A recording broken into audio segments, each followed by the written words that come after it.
Hello, my name is Skyler Holobach, and welcome back to Enjoy Your Time Off, and other things I wish people would stop saying to me, a layoff survival guide for high-performing women. I spent over a decade in B2B SaaS doing absolutely everything I could to avoid seeing the void that is the Georgia unemployment system. And now here I am, making this content and being told things like, well, at least you can get a lot of laundry done. And you know what I actually did that first week? I organized my entire freezer. I took everything out, I sorted everything into categories, and then I put it all back. And I stood back, I dusted my hands off, and I went, okay, great. Well, that took about an hour. So what do I do with the other 14? What do I do tomorrow? And the next day, and the next, the time just felt like it spanned endlessly, and I didn't know what to do with it.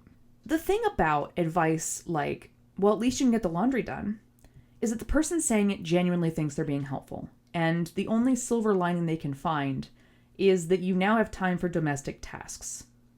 Which, if you think about for more than 2 seconds, is kind of a devastating thing to say to somebody who thrives in achievement and high performance. For me, laundry isn't an achievement. It's just a forever task. But here's what I want to talk about today, because underneath that, there is a question that's worth answering. Now that you have all of this time, what do you do with it? Because if you don't answer that question on purpose and incredibly mindfully, your brain will do it for you. And what your brain will answer is IDK, scroll social media, and spiral. I've tried that extensively. It doesn't actually help, so don't do that. Now, what this episode is ultimately about is agency. When you get laid off, your professional agency gets stripped away. You don't decide what to work on anymore. No one's asking for your opinion on the roadmap, or having you manage a team, or doing any of the tasks that made you feel valuable and good. I have 2 tools that pulled me out of this. They're 2 lists. They sound simple, and they absolutely are, but the beauty is in the simplicity. And they've done more for my mental health than probably anything else in this process. I call them the perpetual list and the daily to-do list. So let's get into it. The perpetual to-do list is the big one. It's every project, every half-finished thing, every idea, every someday that got pushed aside when you were working probably over 40 hours, if I know my high performers, over 40 hours a week. This is not a daily task list. This is the main document of everything you would do if time were infinite and energy were unlimited. It's aspirational on purpose. And I want to share some of mine because I think it's really important for you to see what this actually looks like. I want to paint my longsword gloves red. They're called lobster gloves because of the way the fingers are made, so you actually have to have, they're like lobster claws. And they are begging to be painted red. And I've been thinking about that for probably about 6 months. I want to crochet a butterfly shawl and sew a Pokemon caftan from some fabric I bought 4 years ago. I want to learn to tap dance. And I want to finally cross-stitch the Pale Blue Dot monologue, which, if I'm being honest, I've had on my scroll bar for about 3 years and haven't touched. Now, I need you to see what this list is, because this isn't a chore list. This is a map. This is who I am outside of work. It is proof that I have interests and ambitions and projects that have nothing to do with a job title. And when you're in the middle of a layoff and your identity has been shaken to its core, having that list that says, hey, you want to paint your sword gloves red and you want to learn to tap dance is really grounding.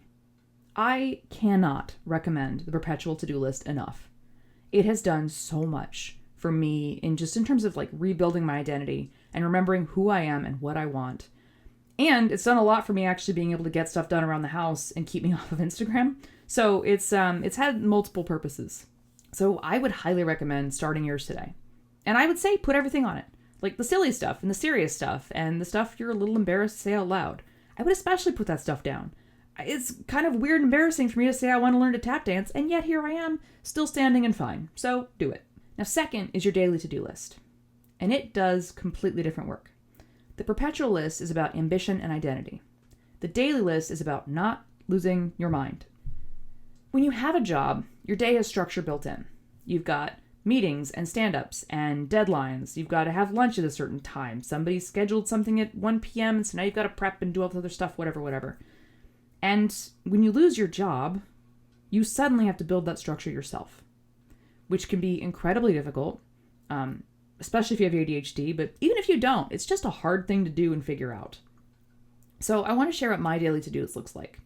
And I want you to really pay attention to how granular this gets, because the granularity really is the point. The first item on my list every single day is make to-do list.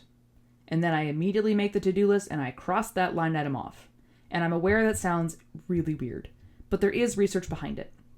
Every time you cross something off that to-do list, your brain releases a small hit of dopamine. And that dopamine fuels your motivation to cross off the next thing. So by starting with something you've already done, you kind of have a cheat code for getting the next things crossed off your list. And after that, medication, both for me and my dog. Because if I don't, I will absolutely forget whether I took it, and then I'll spend the rest of the day wondering. And if my dog doesn't get her special cheese, she's also going to have a weird day. So that gets written down on the to-do list as well. And then I add any time-based tasks. So 6 p.m. swords, 11 a.m. therapy, really whatever time-based appointments you have would then go on the list. And then I fill in whatever else I want to do that day. So maybe that's a craft project off the perpetual to-do list. Maybe it's working on Threadsmith, the company I started, for a couple of hours. Maybe it's applying for jobs. Maybe it's all of those things. The point is that I decide what my day looks like before it decides for me. I want to be so clear about why these lists work, because on the surface, it looks like productivity. And it is, but it isn't. In the sense that I'm not trying to optimize your unemployment or hustle culture you into making lists and accomplishing things, whatever. I'm not telling you to hustle harder. I've been very clear. I think that advice is garbage, and I'm never going to endorse it. What these lists do is they give you back the thing that got taken from you. The ability to decide. Your job decided your schedule. Your job decided your priorities. Your job decided really what you were doing at any given time. And now that's gone, and the void where those decisions used to be can be actively destabilizing. So what the perpetual list says is, hey, I am a person with interests and projects that exist outside my salary. And the daily list says, today I am choosing to do these specific things, and that choice is mine. Together, they've worked to rebuild the sense of agency and identity the layoff stripped. And agency, as it turns out, is the thing you really actively need before you can job search effectively. The lists fix this. They really, really do. And for me, they have been absolute game changers with how my day gets structured. Next time, we go to war. Episode 6 is about the job search itself, and why probably everything you've been told about job searching is wrong. I applied to over 500 jobs, and I'm going to tell you what that got me. Spoiler alert, not a job. But then I'm going to tell you what actually did kind of move the needle for me a little bit. That's episode 6. I'll see you there. Thank you for watching.